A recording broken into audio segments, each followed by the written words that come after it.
Bismillahirrahmanirrahim. Assalamualaikum warahmatullahi wabarakatuh. Alhamdulillahi rabbil alamin. Wassalatu wassalamu ala ashrafil anbiya'i wa sayyidil mursalin.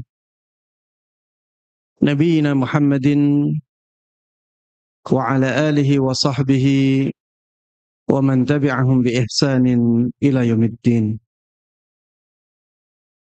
Allahumma inna nas'aluka bi asma'ikal husna wa sifatikal ula an tu'allimana ma yanfa'una wa an tanfa'ana bima 'allamtana wa an tazidana 'ilman wa 'amala wa an taj'ala hadzal 'amal khalisan liwajhikal karim wa an tusahhila lana umurana wa talabana fil 'ilmi wa an tusliha lana qulubana wa syu'unana kullaha wa alla takilana ila anfusina tarfata 'ain innaka waliyyu dzalika wal qadiru 'alaihi. Para jemaah sekalian, hadirin dan hadirat, ikhwati wa akhwati fillah, a'azzanallahu wa iyyakum. Alhamdulillah, segala puji kita panjatkan kepada Allah Subhanahu wa taala atas nikmat-nikmatnya yang terus-menerus Allah berikan kepada kita, sehingga pada kesempatan yang baik ini kita bisa berkumpul dan bermajlis di tempat yang mulia ini untuk tujuan yang mulia, yaitu menuntut ilmu agama.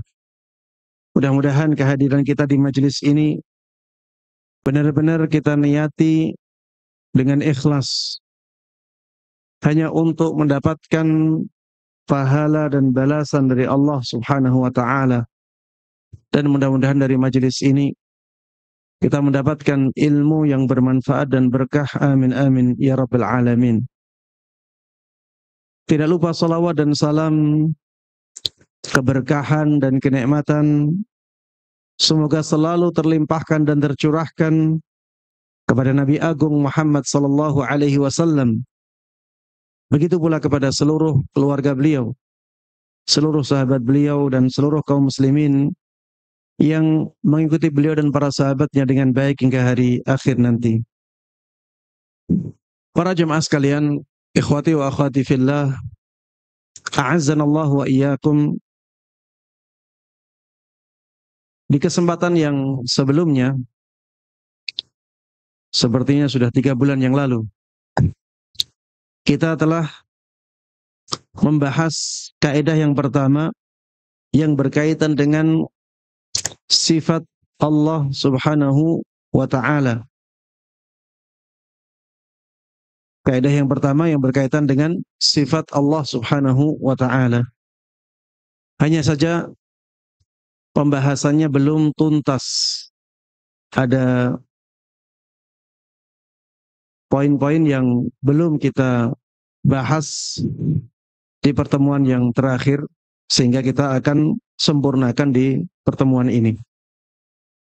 Jadi kaidah yang pertama yang berkaitan dengan sifat-sifat Allah Subhanahu wa ta'ala adalah bahwa semua sifat Allah Subhanahu wa ta'ala adalah sifat yang sempurna. Tidak ada sedikit pun kekurangan dari sifat itu, dari sisi manapun. Tidak ada sedikit pun kekurangan pada sifat itu dari sisi manapun.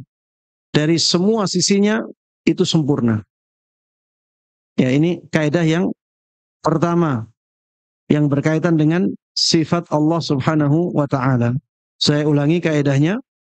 Semua sifat-sifat Allah Subhanahu wa ta'ala adalah sifat yang sempurna. Tidak ada sedikit pun kekurangan pada sifat-sifat itu dari semua sisinya. Tidak ada sedikit pun kekurangan pada sifat-sifat tersebut dari semua sisinya. Kita kemarin sudah membahas bahwa kaidah ini berdasarkan dalil dari Al-Quran wa ta'ala, walillahil mathalul a'la. Hanya bagi Allah subhanahu wa ta'ala sifat yang paling mulia. Hanya bagi Allah subhanahu wa ta'ala sifat yang paling mulia. Ketika dikatakan hanya bagi Allah subhanahu wa ta'ala sifat yang mulia, sifat yang paling mulia, maka tidak ada sedikit pun kekurangan pada sifat Allah subhanahu wa ta'ala. Karena sifat Allah subhanahu wa ta'ala semuanya adalah sifat yang paling mulia. Kemudian dalil dari logika kemarin sudah kita bahas ya, ini kita ngulangi saja. Disebutkan bahwa semua yang ada itu pasti punya sifat. Dan sifat tersebut bisa sifat yang sempurna, bisa sifat yang ada kekurangannya. Hanya dua kemungkinan. Sifat tersebut sifat yang sempurna atau sifat yang ada kekurangannya. Dan tidak mungkin Allah subhanahu wa ta'ala yang maha pencipta, yang maha menguasai alam semesta ini, yang maha mengatur alam semesta ini, punya sifat yang ada kekurangannya. Ini tidak mungkin secara akal. Tidak mungkin secara akal Allah subhanahu wa ta'ala yang menciptakan alam semesta ini, yang menguasainya, yang mengaturnya, itu punya sifat yang ada kekurangannya. Sehingga tidak ada kemungkinan lain bagi Allah subhanahu wa ta'ala kecuali sifatnya sempurna. Tidak ada sedikit pun kekurangan pada sifat Allah subhanahu wa ta'ala dari semua sisinya. Ini dalil akal, dalil logika, ya. Jadi sederhana ya, semua yang ada pasti punya sifat. Dan sifat itu tidak ada kemungkinannya kecuali dua. Sifatnya sempurna atau ada kekurangannya. Dan tidak mungkin Allah subhanahu wa ta'ala itu sifatnya ada kekurangannya. Karena Allah subhanahu wa ta'ala adalah zat yang maha pencipta, yang menciptakan alam semesta ini, yang menguasai alam semesta ini, yang mengatur alam semesta ini. Tidak mungkin sifatnya itu ada kekurangannya.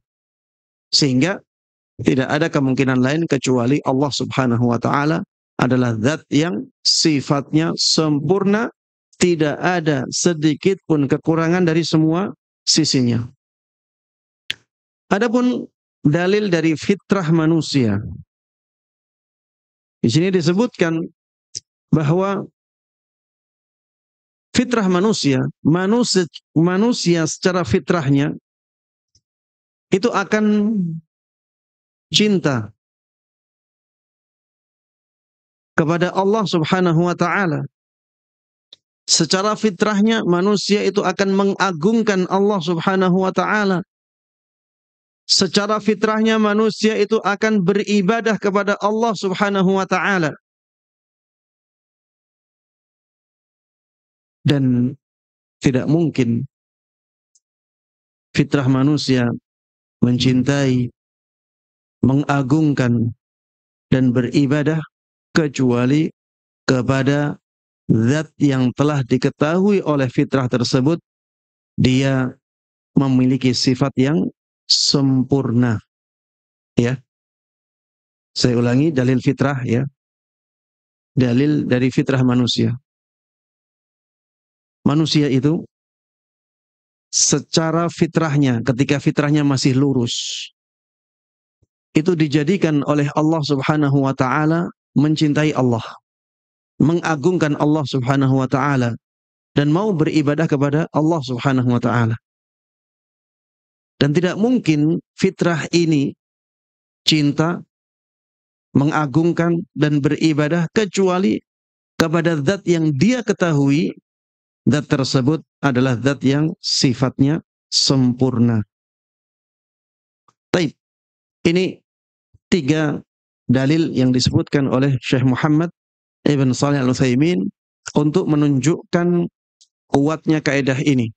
Sifatullahi ta'ala kulluha sifatu kamal, la naqsa fiha biwajhin minal wujuh. Semua sifat Allah Subhanahu wa taala adalah sifat yang sempurna. Tidak ada sedikit pun kekurangan pada sifat-sifat tersebut dari semua sisinya. Kemudian para jemaah sekalian rahimana wa rahimakumullah, yang kemarin belum kita singgung adalah masalah sifat. Itu terbagi menjadi 3. Ya. Sifat itu terbagi menjadi 3. Yang pertama adalah sifat yang sempurna. Sifat yang sempurna. Maka sifat ini pantas dinisbatkan, disandarkan kepada Allah Subhanahu wa taala.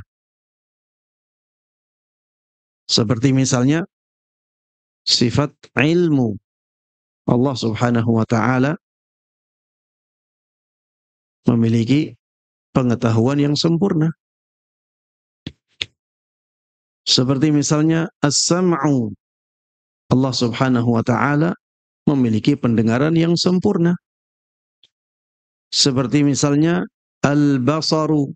Allah Subhanahu wa taala memiliki penglihatan yang sempurna. Seperti misalnya al-qudratu.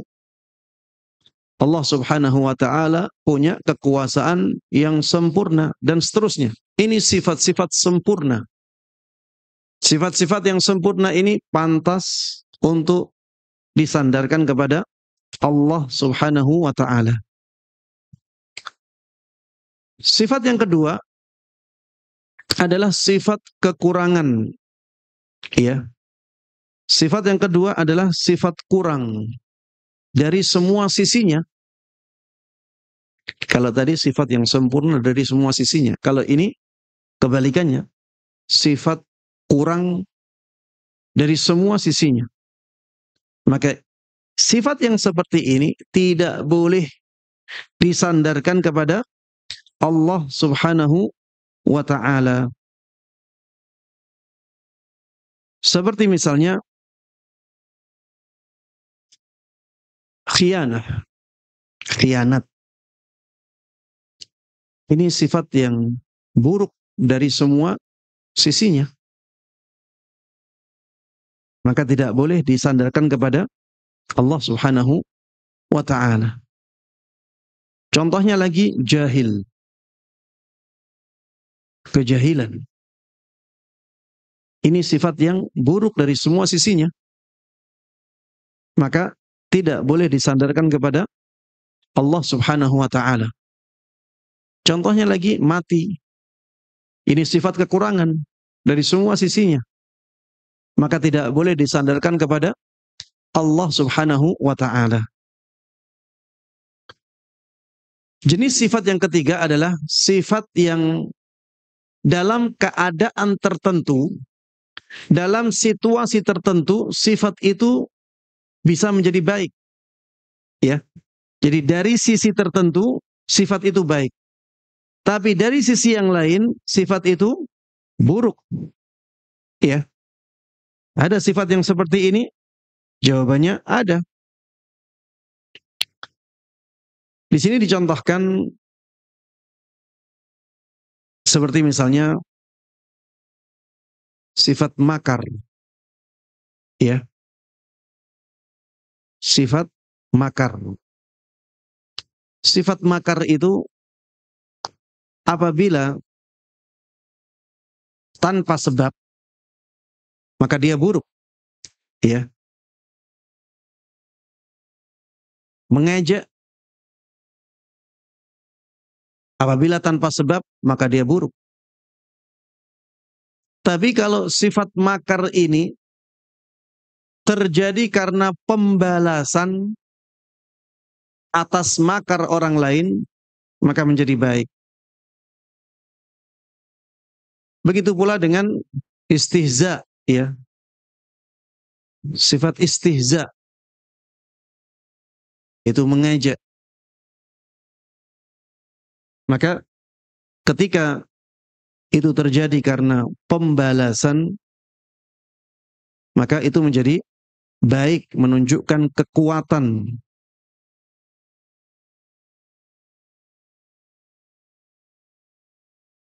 Mengolok-ngolok, ya. Kalau itu bentuknya adalah pembalasan, maka menjadi baik. Menunjukkan dia mampu untuk membalas, dia kuat untuk membalas.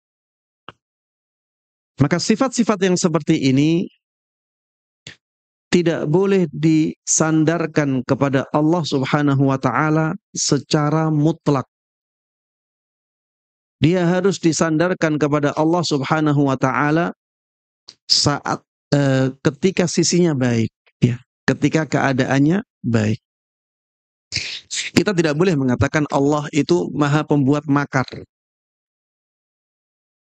Maha Pembuat makar, tidak boleh.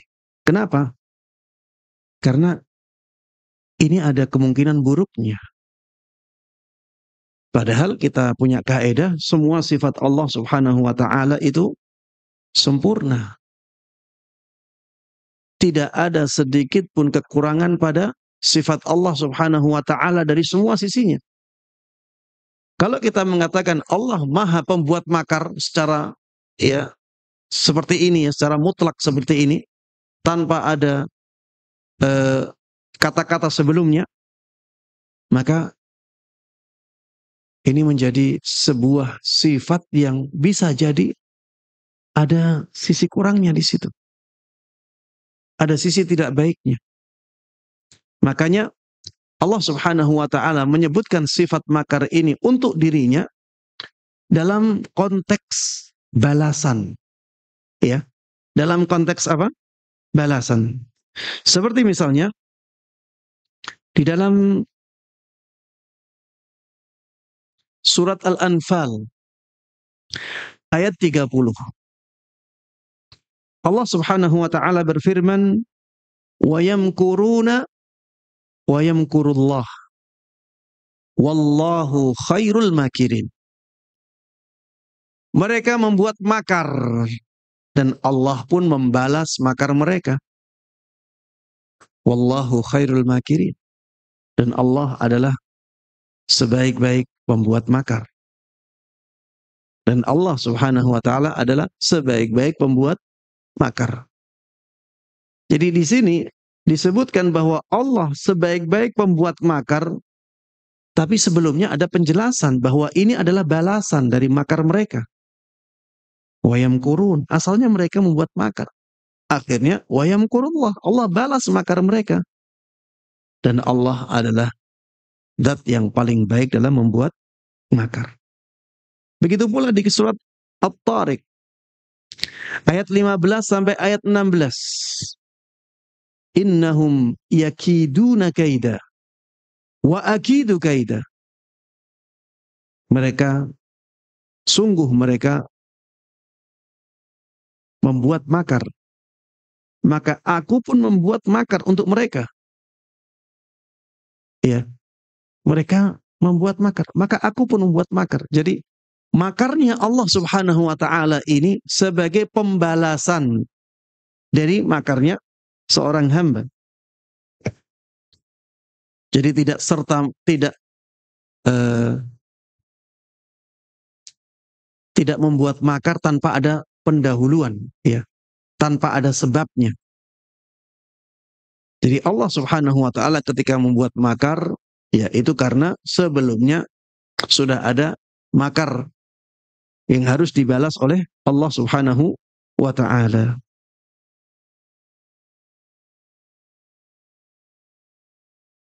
Baik.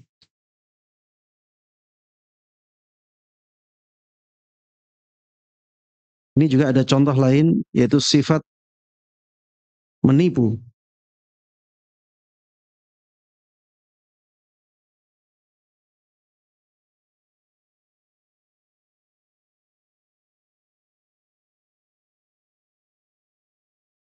Yukhadi'una Allah wa huwa khadi'uhum. Sesungguhnya orang munafik itu hendak menipu Allah, tetapi Allah lah yang menipu mereka. Ini di surat An-Nisa ayat 142. Al-khida, ya. Ini menipu. Menipu itu sifat yang bisa baik dalam sisi tertentu, ya. Tapi bisa buruk pada sisi tertentu. Innal munafiqin yukhadi'un Allah. Sesungguhnya orang-orang munafik itu menipu Allah Subhanahu wa taala. Wa huwa khadi'uhum. Dan Allah Subhanahu wa taala menipu mereka sebagai balasan dari tipuan kaum munafikin. Ya, kalau itu menjadi balasan dari tipuan orang-orang munafik, maka tipuan tersebut menjadi tipuan yang baik. Ya. Kezaliman dibalas dengan, tidak bisa ya di sini. Allah nggak zalim. Iya, Allah tidak zalim. Iya, tipuan dibalas dengan tipuan. Tapi tipuan Allah ini bukan kezaliman. Karena sebagai balasan tipuan mereka. Sifat yang berikutnya adalah sifat istihza yang tadi Anda sampaikan. Istihza, mengolok-ngolok. Ya.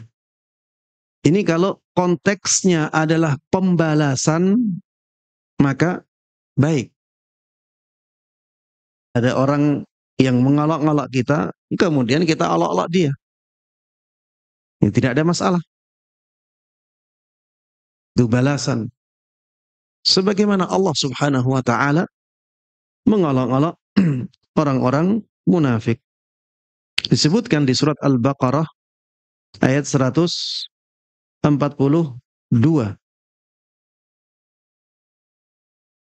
Afwan. Surat Al-Baqarah ayat 14 sampai 15. Iya.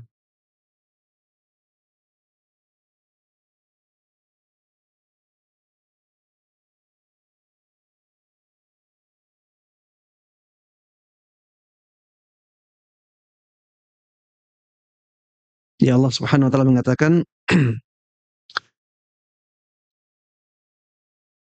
wa idza laqul ladzina amanu qalu amanna. Apabila orang-orang munafik itu bertemu dengan orang-orang yang beriman, mereka mengatakan dengan lisan mereka, kami telah beriman. Wa idza khalau ila syayatinihim qalu inna ma'akum. Akan tetapi ketika mereka bersendirian dengan setan-setan mereka, maksudnya teman-teman mereka, ini menunjukkan bahwa setan itu ada yang dari manusia. Apabila mereka itu menyendiri bersama teman-teman mereka yang disifati oleh Allah Subhanahu wa taala dengan setan-setan itu, qalu inna ma'akum. Mereka mengatakan sesungguhnya kami itu bersama kalian, bukan bersama kaum mukminin itu. Innama nahnu mustahzi'un. Kami hanyalah mengolok-ngolok orang-orang mukmin. Innama nahnu mustahzi'un. Demi itu ketika mengatakan sungguh kami telah beriman, itu sebenarnya kami ngolok-ngolok mereka saja. Apa kata Allah Subhanahu wa taala? Allah katakan, Allahu yastahzi'u bihim. Allah akan memperolok-olokkan mereka. Allah akan mengolok-ngolok mereka. Mengolok-ngolok di sini disandarkan oleh Allah Subhanahu wa taala kepada dirinya. Tapi di sini konteksnya apa? Pembalasan. Pada sifat-sifat yang seperti ini tidak boleh kita menyandarkannya kepada Allah tanpa ada kata-kata balasan. Ya. Kita mengatakannya Allah sebaik-baik pembalas makar. Allah yang paling baik dalam membalas makar hambanya. Ya. Jadi Allah Subhanahu wa taala itu bisa membalas misalnya tipuan hambanya. Allah Subhanahu wa taala bisa membalas olok-olokan hambanya. Seperti itu ya. Jadi ada kata-kata membalas. Karena memang sifat-sifat tersebut baiknya ketika konteksnya adalah pembalasan. Baik. Adapun sifat khianat, maka tidak ada sisi baiknya. Sifat khianat itu tidak ada sisi baiknya. Makanya Allah Subhanahu wa taala tidak menyandarkan sifat khianat ini kepada dirinya. Di surat Al-Anfal ayat 71 Allah Subhanahu wa taala berfirman, "Wa in yuridu khiyanataka faqad khanu Allah min qablu fa amkana minhum. Wallahu alimun hakim." Apabila tawanan-tawanan perang itu menginginkan berkhianat kepadamu wahai Muhammad, maka ingatlah bahwa mereka sudah berkhianat sebelum itu. Mereka sudah mengkhianatimu sebelum itu. Fa'amkana minhum. Lalu akhirnya Allah Subhanahu wa taala menjadikan kamu bisa mengalahkan mereka. Di sini Allah Subhanahu wa taala tidak mengatakan fakhanahum. Allah tidak mengatakan akhirnya Allah membalas pengkhianatan mereka, tidak. Tapi Allah katakan maka Allah pun menjadikan engkau bisa mengalahkan mereka. Jadi Allah tidak membalas pengkhianatan dengan pengkhianatan. Kenapa? Karena perbuatan berkhianat itu adalah perbuatan yang buruk. Tidak ada sisi baiknya. Tidak ada sisi baiknya. Makanya, ya di sini Syekh Muhammad Ibn Shalih Al-Utsaimin memberikan peringatan kepada orang-orang yang terbiasa mengatakan khanallah man yakhun. Allah akan berkhianat kepada orang yang berkhianat. Ini sepertinya kata-kata yang biasa dikatakan oleh orang-orang awam di sana. Ya, sepertinya biasa dikatakan oleh orang-orang awam di sana. Makanya beliau singgung hal ini. Beliau mengatakan, wa bidza urifa anna qawla ba'dil awam khanallah man yakhun munkarun fahishun yajibun nahyu anhu. Dari sini kita bisa mengetahui bahwa perkataan sebagian orang awam Allah itu akan mengkhianati orang yang berkhianat adalah perkataan yang sangat buruk sekali. Perkataan yang sangat mungkar sekali.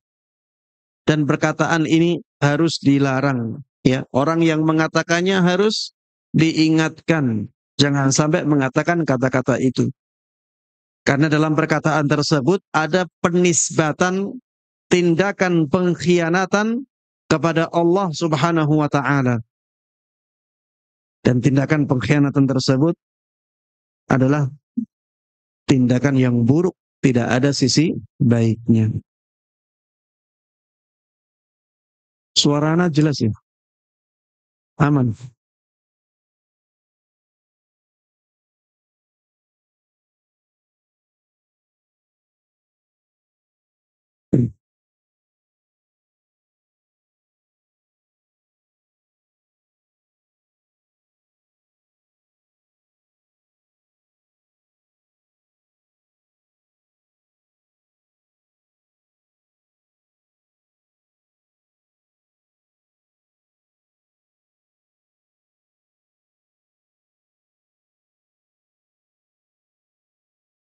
Kita tunggu hujannya agak reda ya, biar suaranya jelas.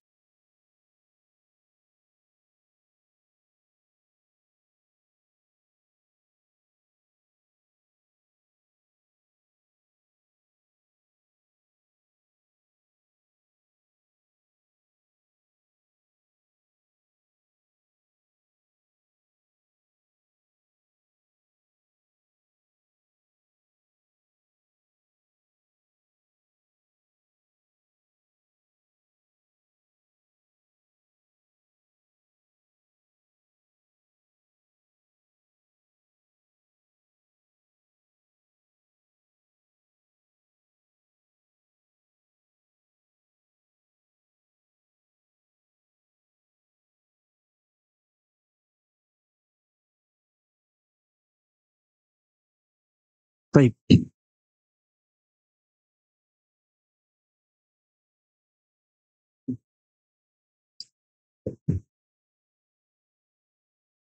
Baik, kita teruskan para jamaah sekalian rahiman rahimakumullah. Jadi tadi kesimpulannya bahwa sifat itu ada 3. Ada sifat yang sempurna dari semua sisinya, dan ini jelas bisa disandarkan kepada Allah Subhanahu wa taala. Ada sifat yang menunjukkan kekurangan di semua sisinya, maka ini jelas tidak bisa disandarkan kepada Allah Subhanahu wa taala. Ada sifat yang pertengahan. Kalau kita lihat dari satu sisi, dia sifat yang baik. Kalau dilihat dari sisi yang lain, dia sifat yang buruk. Maka pada sifat-sifat yang seperti ini, kita tidak boleh menyandarkannya kepada Allah Subhanahu wa taala kecuali di sisi baiknya saja. Kecuali di sisi baiknya saja. Sehingga kita tidak boleh mengatakan secara mutlak ya tanpa ada konteksnya. Konteksnya pembalasan maka boleh. Tapi kalau tidak ada konteks itu, kita tidak boleh ya menyandarkan sifat itu kepada Allah Subhanahu wa taala. Ya karena kita punya kaidah yang umum, kaidah besar bahwa semua sifat Allah Subhanahu wa taala adalah sifat yang sempurna. Tidak ada sedikit pun kekurangan pada sifat-sifat itu dari semua sisinya. Yang berikutnya kita akan beranjak ke kaidah yang kedua. Kaidah yang kedua di sini disebutkan babus sifat awsa' min babil asma. Bab tentang sifat Allah Subhanahu wa taala itu lebih luas daripada bab tentang nama Allah Subhanahu wa taala. Bab tentang sifat-sifat Allah Subhanahu wa taala itu lebih luas daripada bab tentang nama-nama Allah Subhanahu wa taala. Maksudnya di sini ya, untuk menetapkan nama Allah Subhanahu wa taala itu lebih ketat syaratnya. Lebih ketat syaratnya. Dan untuk menetapkan sifat Allah Subhanahu wa taala itu lebih longgar.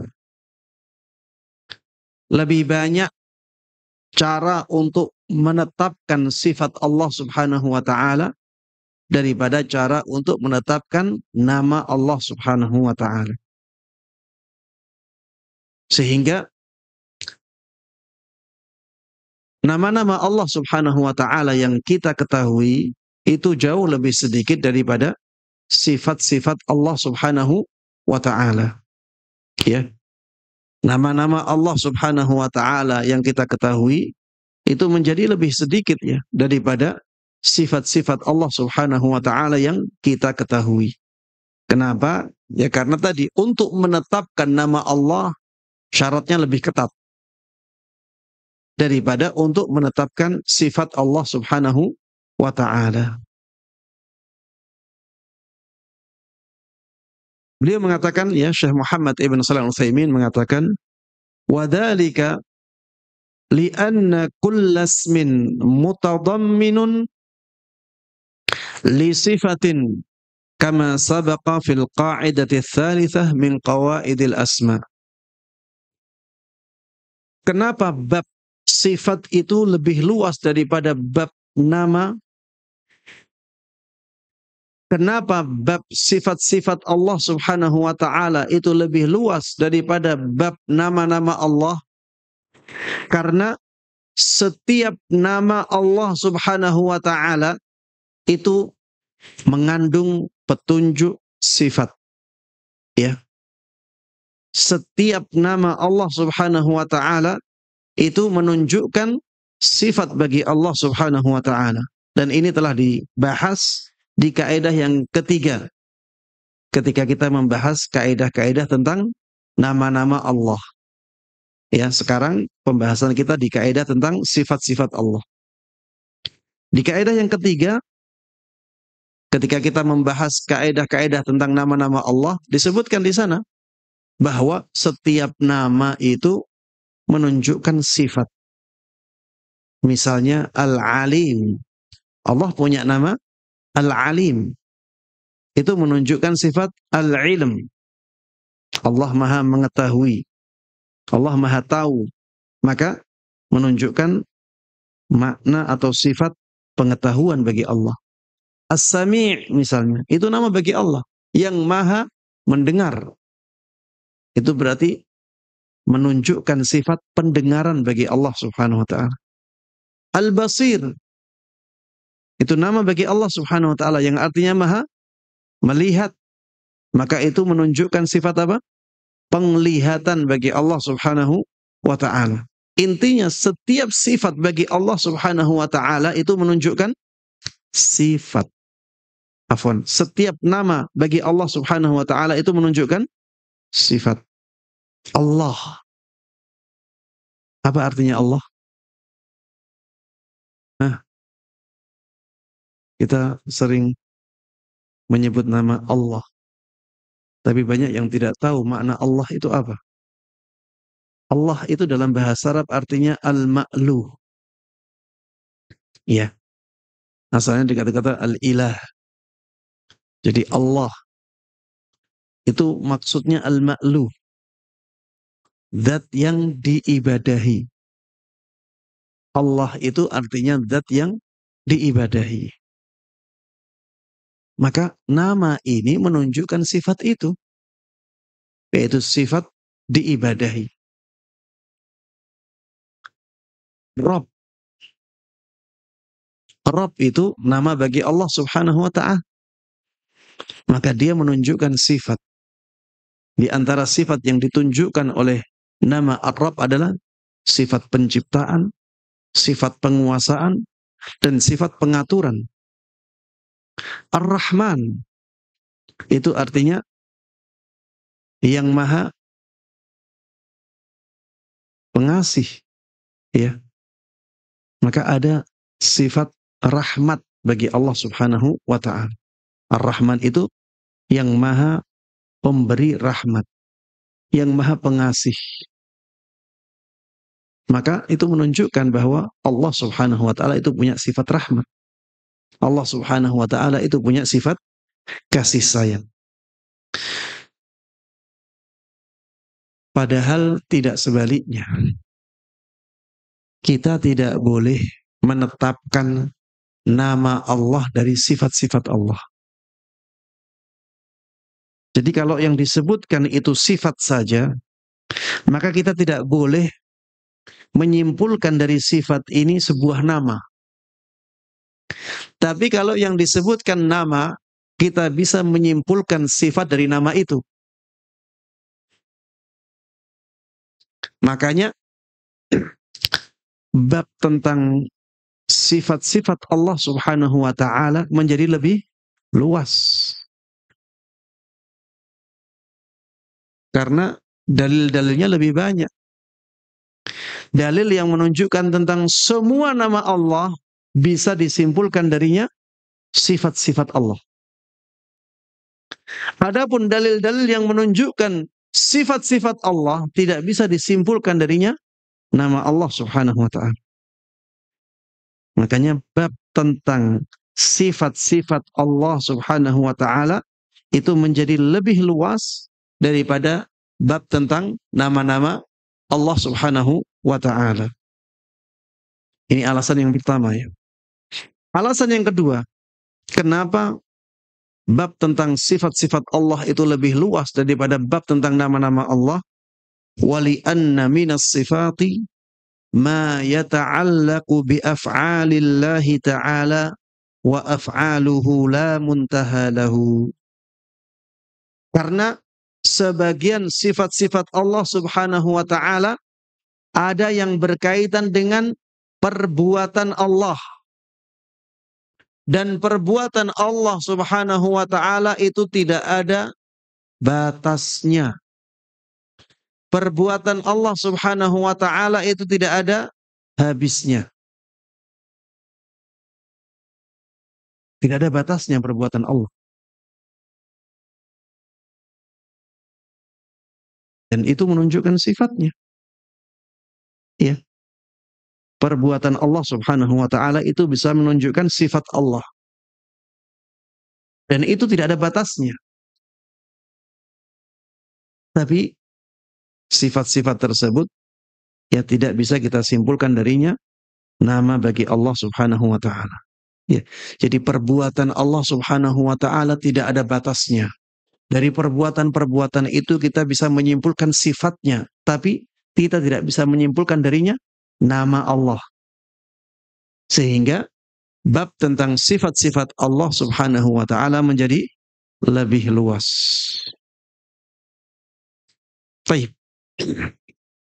Beliau mengatakan di sini perbuatan Allah Subhanahu wa taala tidak ada batasnya sebagaimana perkataan Allah Subhanahu wa taala tidak ada batasnya.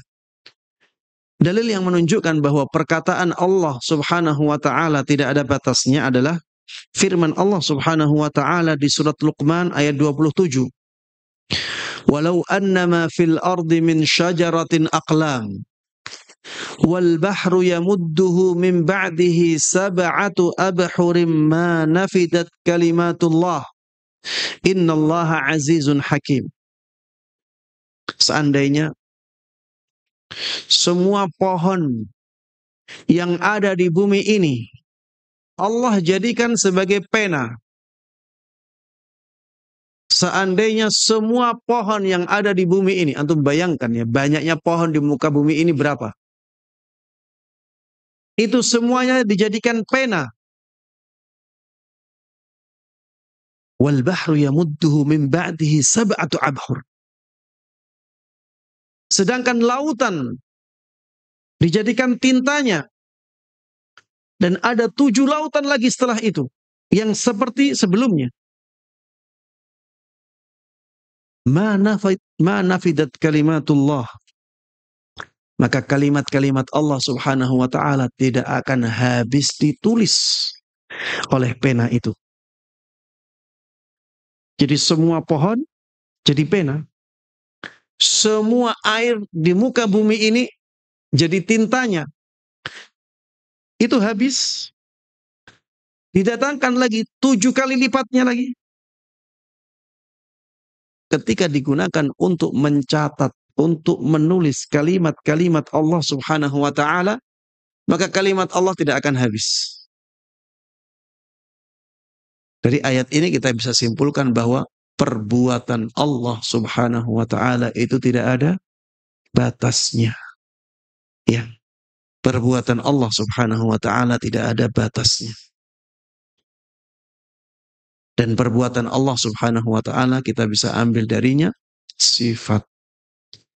Tapi tidak bisa kita ambil darinya nama. Wa min amthilati dzalik. Kemudian Syekh Muhammad Ibn Shalih Al-Utsaimin menyebutkan contoh-contohnya. Contoh penerapan kaidah ini. Anna min sifatillahi ta'ala al-maji wal-ityan wal-akhd wal-imsak wal-batash ila ghairi dhalika min as-sifati allati la tuhsa. Termasuk di antara sifat-sifat Allah Subhanahu wa taala adalah sifat maji yang artinya datang. Al-ityan artinya juga datang. Al-akhd artinya mengambil. Wal-imsak artinya memegang. Wal-batash artinya menyiksa atau siksaan. Dan sifat-sifat yang lainnya yang tidak bisa kita hitung semuanya atau kita sebutkan semuanya. Allah Subhanahu wa taala berfirman di dalam surat Al-Fajr ayat 22, "Wa jaa'a rabbuka." Wa jaa'a rabbuka. Allah Subhanahu wa taala datang. Rabbmu datang. Datang ini perbuatan dan itu sifat. Ya.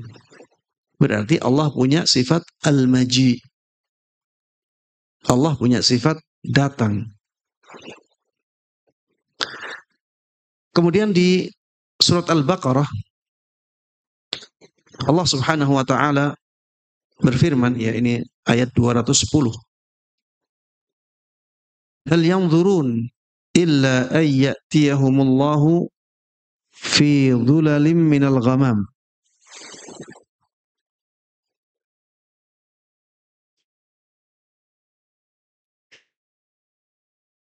Allah Subhanahu wa taala berfirman di dalam ayat ini yang artinya tidak ada yang mereka tunggu-tunggu kecuali datangnya Allah dan para malaikatnya dalam naungan awan. Tidak ada yang mereka tunggu-tunggu kecuali datangnya Allah Subhanahu wa taala dan para malaikatnya dalam naungan awan. Ya, yang dalam naungan awan ini malaikatnya, ya, bukan Allah Subhanahu wa taala. Karena kalau Allah Subhanahu wa taala dalam naungan awan, berarti Allah Subhanahu wa taala lebih rendah daripada awannya. Dan Allah Maha tinggi, ya. Tidak ada yang lebih tinggi daripada Allah Subhanahu wa taala. Di sini disebutkan datangnya Allah. Berarti Allah punya sifat datang. Kemudian di surat Al-Imran ayat 11, fa'akhadhahumullahu bidhunubihim. Fa'akhadhahumullahu bidhunubihim. Maka Allah pun mengambil mereka karena dosa-dosa mereka. Maksudnya mengambil di sini adalah menyiksa, ya. Tapi kata-katanya mengambil. Berarti Allah Subhanahu wa taala punya sifat mengambil. Di surat Al-Hajj ayat 65 Allah Subhanahu wa taala berfirman, "Wa yumsikus samaa'a an taqa'a 'alal ardi illa bi'idznih." Allah Subhanahu wa taala itu menahan langit. Allah Subhanahu wa taala itu menahan langit agar tidak jatuh ke bumi. Illa bi'idznih, kecuali dengan izin Allah Subhanahu wa taala. Ya, pada saatnya nanti, ya, langit itu bertabrakan dengan bumi. Itu di hari kiamat nanti. Tapi sekarang Allah Subhanahu wa taala menahan langit sehingga tidak jatuh ke bumi. Di sini ada kata-kata imsak, ya, menahan. Ini sifat bagi Allah Subhanahu wa ta'ala. Kemudian di surat Al-Buruj ayat 12, Allah Subhanahu wa ta'ala berfirman, "Inna batsha rabbika lasyadid." Sesungguhnya hukuman Allah Subhanahu wa ta'ala atau azabnya itu benar-benar pedih, benar-benar kuat, benar-benar keras. Di sini ada kata-kata batsha rabbik. Hukuman atau azab Rabbmu. Berarti Allah mengazab. Di surat Al-Baqarah ayat 185, Allah Subhanahu wa ta'ala berfirman, yuridullahu bikumul yusr wa la yuridu bikumul usr. Allah Subhanahu wa ta'ala menginginkan kemudahan untuk kalian. Dan Allah Subhanahu wa ta'ala tidak menginginkan kesulitan untuk kalian. Coba kita renungkan ayatnya ya. Kita garis bawahi menginginkan. Allah menginginkan kemudahan untuk kalian. Menginginkan itu perbuatan. Dari perbuatan ini kita bisa simpulkan sifat. Berarti Allah punya sifat ingin. Allah punya sifat ingin. Allah menginginkan kemudahan untuk kalian. Berarti Allah punya sifat ingin. Karena ingin itu perbuatan Allah Subhanahu wa ta'ala. Kemudian dari hadis Nabi sallallahu alaihi wasallam kita juga bisa menyimpulkan sifat turun, yaitu dari sabda Rasulullah sallallahu alaihi wasallam, yanzilu rabbuna ila as-sama'id dunya. Allah Subhanahu wa ta'ala itu turun ke langit dunia. Maksudnya di sepertiga malam terakhir. Di sepertiga malam terakhir Allah Subhanahu wa ta'ala itu selalu turun ke langit dunia. Di sini ada perbuatan Allah Subhanahu wa ta'ala, yaitu turun. Ya. Berarti kita bisa menetapkan sifat turun kepada Allah Subhanahu wa ta'ala. Ini banyak dalil ya yang menunjukkan tentang sifat-sifat.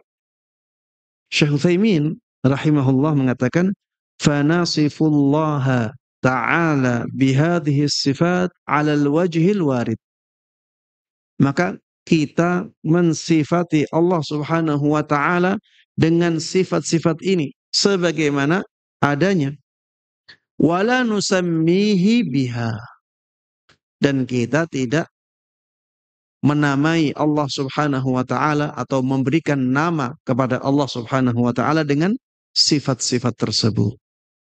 Jadi hanya bisa diambil sifatnya, tapi tidak bisa diambil dari sifat-sifat tersebut nama. Ya. Jadi dari perbuatan-perbuatan tersebut hanya bisa diambil sifat saja. Tidak bisa diambil nama. Fala naqulu inna min asma'ihi al-ja'i. Maka kita tidak mengatakan bahwa salah satu dari nama Allah Subhanahu wa ta'ala adalah al-ja'i. Al-ja'i itu orang yang datang. Zat yang datang. Tidak bisa kita tetapkan nama ini bagi Allah Subhanahu wa ta'ala. Karena yang disebutkan hanya perbuatan. Dan perbuatan itu ya sifat. Kita tidak boleh mengambil dari sifat ya nama Allah Subhanahu wa ta'ala. Wal ati, tidak boleh kita menetapkan nama Allah al-ati, ya. Tidak boleh kita menetapkan al-ati sebagai nama Allah Subhanahu wa ta'ala. Hanya karena Allah menyebutkan hal yanzuruna illa ayyatiyahumullahu fi dhulalin minal ghamam. Mereka tidaklah menunggu kecuali kedatangan Allah Subhanahu wa ta'ala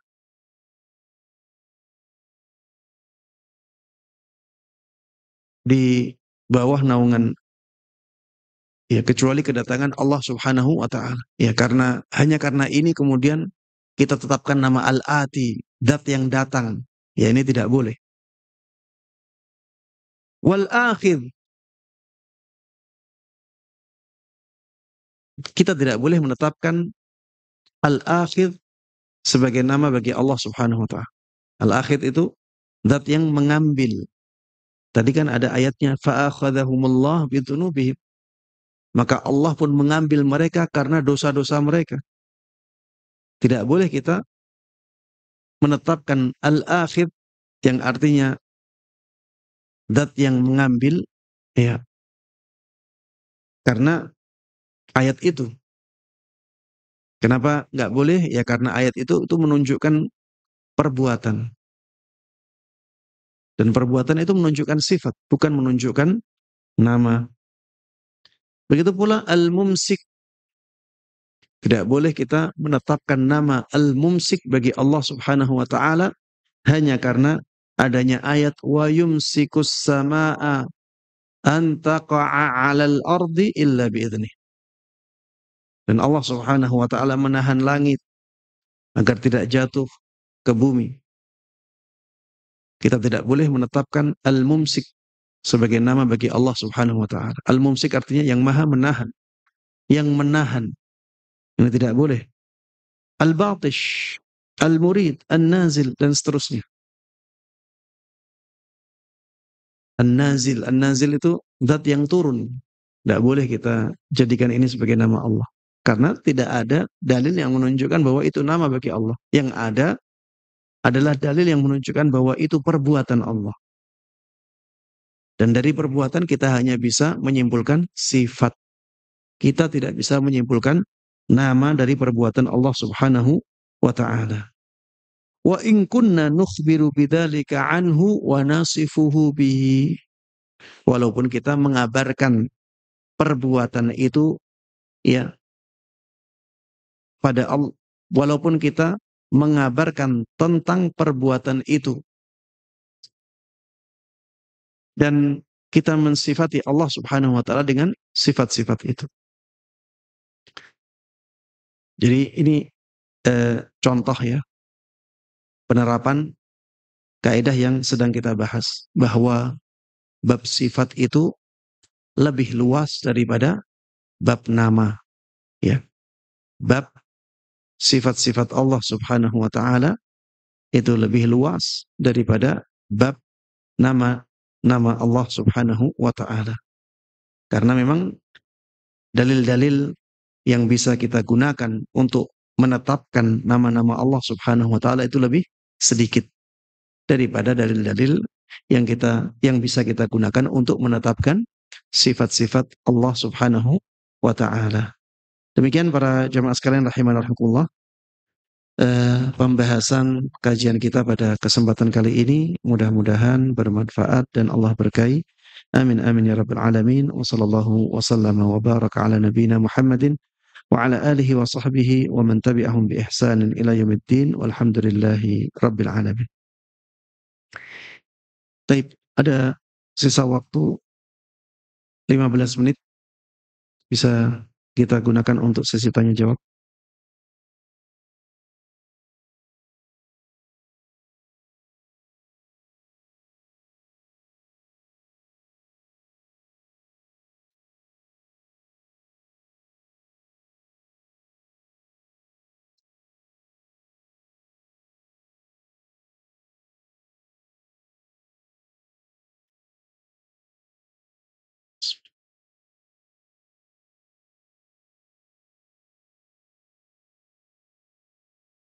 Iya, pertanyaannya tentang Maliki Yaumiddin. Ya, apakah ini perbuatan ataukah ini nama? Iya, Maliki Yaumiddin kita bisa sebut sebagai nama, ya. Karena nama itu ada yang eh, murakkab, ya. Seperti Malikul Mulk, seperti Dzul Jalali wal Ikram, ya. Eh, Ghafirid Dzam, ada Waqabilit Taub, Jadi ada nama-nama yang murakkab. Dia tersusun dari beberapa kata. Ya, ada yang seperti itu. Malik Yaumiddin, ya, raja pada hari kiamat nanti. Ya, Allah Subhanahu wa taala adalah raja di hari kiamat nanti. Mungkin ada pertanyaan, kenapa kok harus dikhususkan hari kiamat gitu? Apakah berarti bukan raja ketika kehidupan dunia? Jawabannya tidak ya. Kenapa kok disebutkan Yaumiddin? Karena di hari itu tidak ada raja selain Allah Subhanahu wa taala. Jadi kenyataan bahwa Allah Subhanahu wa taala satu-satunya raja yang hakiki itu benar-benar terlihat di hari kiamat nanti. Al mulku yauma idzinin lillah. Kekuasaan atau kerajaan di hari itu benar-benar untuk Allah Subhanahu wa taala. Yahkumu bainahum. Allah yang akan menghakimi makhluk-makhluknya semuanya. Kalau sekarang kan ada makhluk-makhluknya yang terlihat sebagai penguasa. Kalau di hari kiamat nanti tidak ada yang seperti itu sama sekali. Ya, makanya dikhususkan Maliki Yaumiddin. Bukan berarti sekarang Allah Subhanahu wa taala bukan raja dari semua makhluknya, bukan seperti itu. Tapi untuk uh, memberikan penjelasan kepada kita bahwa kerajaan Allah Subhanahu wa taala di hari kiamat nanti itu sangat terlihat sekali dan uh, keadaan hamba-hambanya itu sangat uh, hina sekali di hadapan Allah ketika itu. Kemudian ini juga untuk mengingatkan kita kepada hari kiamat. Jadi ketika kita membaca Maliki Yaumiddin, akhirnya kita teringat nanti akan ada hari akhir. Nanti akan ada hari di mana kita akan mempertanggungjawabkan perbuatan-perbuatan kita di hadapan Allah Subhanahu wa taala, dan Allah yang akan memberikan keputusan untuk kita. Makanya ada penyebutan Yaumiddin di situ. Allahu a'lam. Baik, ada pertanyaan lain? Waalaikumsalam warahmatullahi wabarakatuh.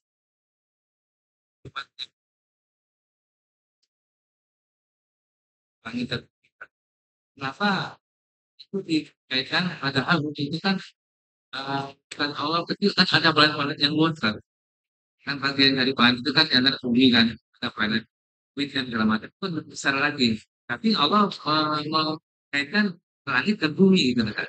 Kenapa nggak benda-benda yang luas itu, kadang bumi itu kecil gitu, itu hikmahnya apa?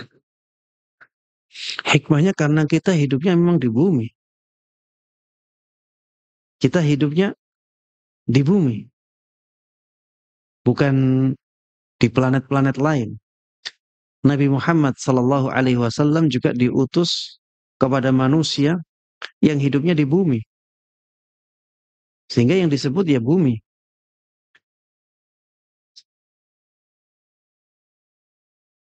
Kecil tapi Maksudnya, kenapa tahu? kenapa rahmat Allah luas, kenapa yang disebut bumi? Kan sudah disebutkan juga langit. Kan sudah disebutkan juga langit. Apakah langit dianggap kecil juga? Iya, sudah. Sudah terjawab dengan seperti itu. Jadi ketika kita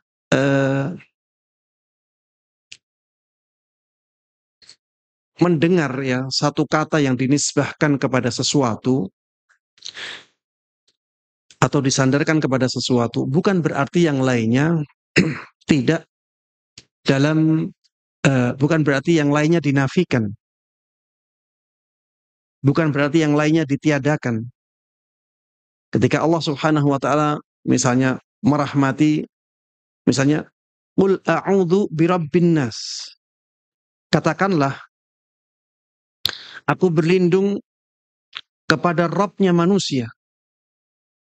Rabbnya manusia. Tidak disebutkan Rabbus samawati wal ard. Tidak disebutkan Rabbul alamin. Apakah berarti ketika dikatakan Rabbun nas berarti bukan Rabbnya yang lain?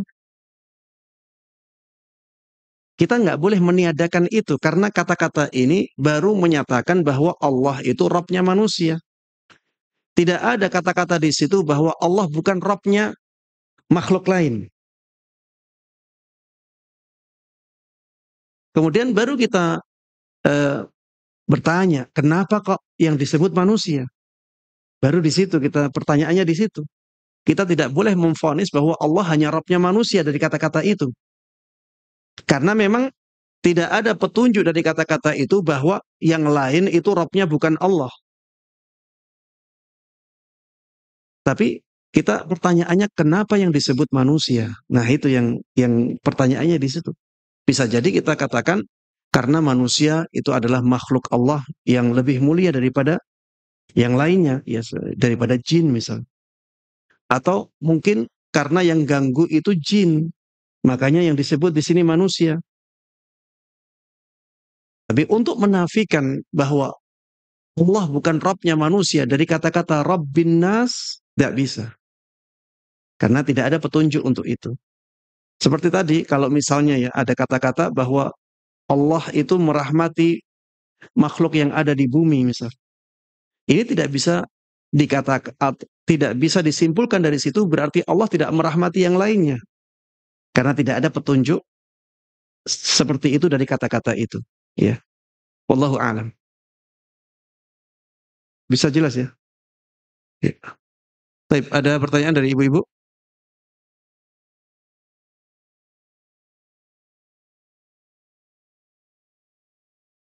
Bagaimana?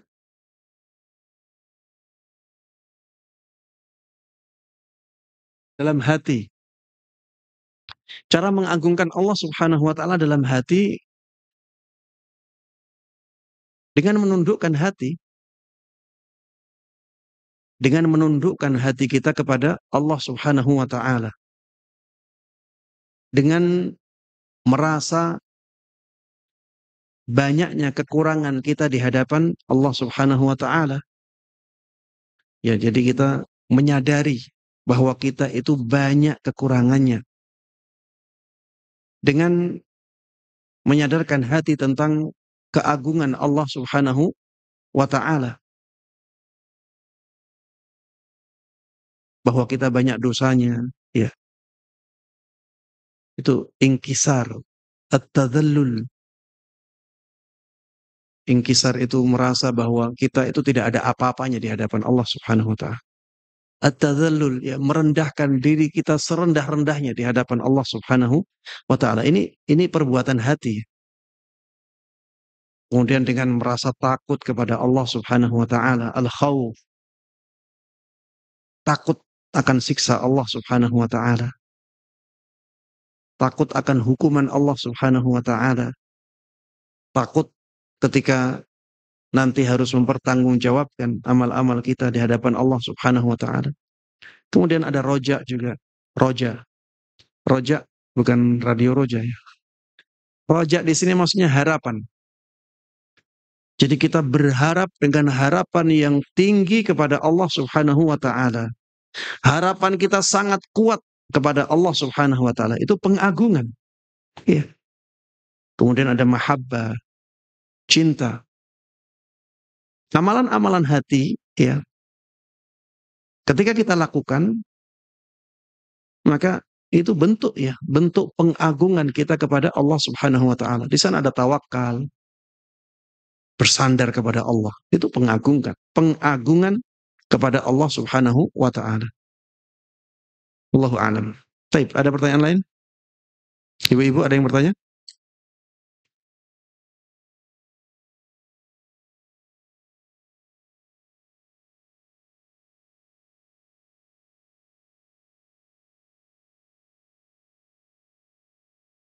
Tidak terdengar. Mungkin ke depan sedikit. Mohon maaf.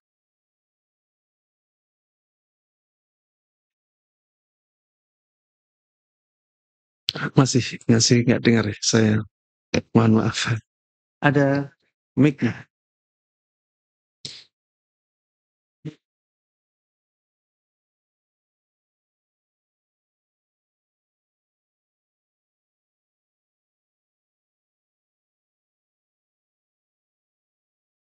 Allah maha berkehendak.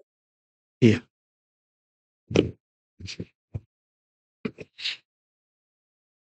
Ya, pertanyaannya, kenapa tidak disebutkan di antara nama Allah adalah Allah maha berkehendak? Benar. Pertanyaannya itu. Iya, tadi disinggung oleh Syekh Muhammad Ibn Shalih Al-Utsaimin ketika beliau menyebutkan ayat di surat Al-Baqarah, yuridullahu bikumul yusra wa la yuridu bikumul usra, di ayat 185. Allah Subhanahu wa taala ingin atau berkehendak memudahkan kalian, tidak berkehendak menyulitkan kalian. Itu ada perbuatan berkehendak. Tapi kita tidak boleh menetapkan nama maha berkehendak bagi Allah, yaitu Al-Murid. Beliau mengatakan demikian. Tidak boleh. Kenapa? Karena tidak ada dalil yang menunjukkan bahwa Al-Murid itu nama bagi Allah Subhanahu wa ta'ala. Makanya tadi disebutkan ya bahwa dari setiap nama kita bisa menyimpulkan sifat. Tapi kita tidak bisa menyimpulkan nama dari sifat. Kita bisa menyimpulkan sifat dari setiap nama Allah Subhanahu wa ta'ala, tapi kita tidak bisa menyimpulkan nama dari sifat Allah Subhanahu wa ta'ala. Untuk menetapkan bahwa ini nama bagi Allah Subhanahu wa ta'ala, kita harus punya dalil yang menunjukkan bahwa itu nama bagi Allah Subhanahu wa ta'ala. Makanya kita tidak bisa menetapkan Allah maha berkehendak sebagai nama bagi Allah Subhanahu wa ta'ala. Ya, seperti misalnya ya, kalau ada orang yang duduk, itu perbuatan dia duduk. Apakah kita boleh memberikan nama kepada dia Al-Jalis misalnya? Al-Jalis, orang yang duduk. Al-Qa'id, orang yang duduk. Hanya karena perbuatan dia duduk. Kan tidak boleh. Kalau kita mengatakan, kamu namanya duduk ya. Hanya karena perbuatan dia duduk. Ini kan nggak tepat. Begitu pula ya pada pembahasan tentang nama-nama Allah lebih dari itu. Apalagi Allah itu sesuatu yang gaib. Jadi kita tidak boleh menjelaskan atau menerangkan atau menyebutkan bahwa ini nama Allah kecuali ada dalil yang menunjukkan bahwa itu nama Allah. Ya. Allahu a'lam. Bisa menjawab ya? Apa ada maksud lain dari pertanyaannya? Bahwa sebetulnya nama Allah itu masih banyak ya Ustaz ya, Iya. yang kelak akan terungkap gitu. Maksud Ana, apakah dari maha berkehendak ini bisa dimasukkan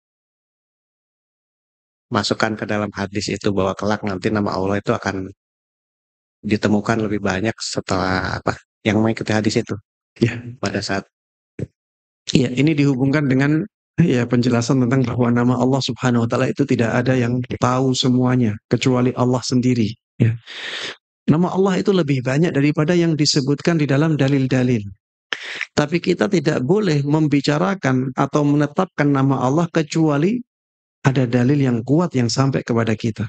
Dan tidak ada dalil yang sampai kepada kita yang menyebutkan bahwa di antara nama Allah adalah Al-Murid atau yang berkehendak, yang maha berkehendak. Tidak ada itu, makanya kita tidak menetapkan nama itu bagi Allah Subhanahu wa ta'ala. Kita hanya bisa menetapkan sifat karena adanya dalil-dalil yang menunjukkan bahwa Allah punya perbuatan itu. Ya, dan dari perbuatan kita bisa menyimpulkan sifat bagi Allah Subhanahu wa ta'ala. Ya. Alhamdulillah, Ustaz. Pertanyaan selanjutnya dari ibu-ibu. Bagaimana kiat-kiat agar mencintai dan dicintai Allah Subhanahu wa taala, Ustaz? Baik. Kiat-kiat agar mencintai dan dicintai oleh Allah Subhanahu wa taala. Kalau agar dicintai oleh Allah Subhanahu wa taala, jadilah orang yang saleh. Ala inna awliya Allah la khaufun 'alaihim wa lahum yahzanun alladzina amanu wa kanu yattaqun. Ingat-ingatlah bahwa kekasih-kekasih Allah Subhanahu wa taala. Ingat-ingatlah bahwa wali-wali Allah Subhanahu wa taala tidak ada sedikit pun ketakutan atas mereka dan mereka tidak akan bersedih. Siapakah kekasih-kekasih Allah ini? Siapakah wali-wali Allah ini? Alladzina amanu wa kanu yattaqun, yaitu mereka yang beriman dan bertakwa kepada Allah Subhanahu wa taala. Intinya kalau kita singkat ya orang saleh. Jadilah orang yang saleh akan dicintai oleh Allah Subhanahu wa taala. Bagaimana agar kita mencintai Allah Subhanahu wa taala? Ingat bahwa Allah Subhanahu wa taala adalah zat yang paling baik kepada kita. Ini intinya. Ingatlah bahwa tidak ada yang lebih baik kepada kita daripada Allah Subhanahu wa taala. Allah yang menciptakan ruh kita, Allah yang menciptakan badan kita, Allah yang memberikan rizki kepada kita, Allah yang selalu menjaga kita. Semua nikmat yang kita nikmati, yang kita rasakan, itu dari siapa? Dari Allah Subhanahu wa taala. Kalau misalnya ada orang setiap hari ngasih antum uang 1 miliar, antum senang kepada dia enggak? Cinta kepada dia enggak? Allah setiap detik bisa dikatakan Allah setiap detik ngasih kepada kita lebih dari 1 miliar. Bukan hanya 1 hari 1 miliar. Setiap detik Allah ngasih kepada kita lebih dari 1 M. Betapa baiknya Allah Subhanahu wa taala. Kalau antum benar-benar merenungi ini, ya, antum akan benar-benar bisa mencintai Allah Subhanahu wa taala. Demikian para jemaah sekalian rahimakumullah yang bisa kita bahas bersama pada kesempatan kali ini. Mudah-mudahan bermanfaat dan Allah berkahi. Mudah-mudahan Allah Subhanahu wa taala memberikan taufiknya kepada kita semuanya untuk bisa mengamalkan dan menyebarkan semua ilmu yang sampai kepada kita dengan baik dan mudah. Amin amin ya rabbal alamin. Wa sallallahu wa sallama wa baraka ala nabiyyina Muhammadin wa ala alihi wa sahbihi wa man tabi'ahum bi ihsanin ila yaumiddin wa subhanakallahumma wa bihamdik asyhadu an la ilaha illa anta astaghfiruka wa atubu ilaik. Wassalamualaikum warahmatullahi wabarakatuh.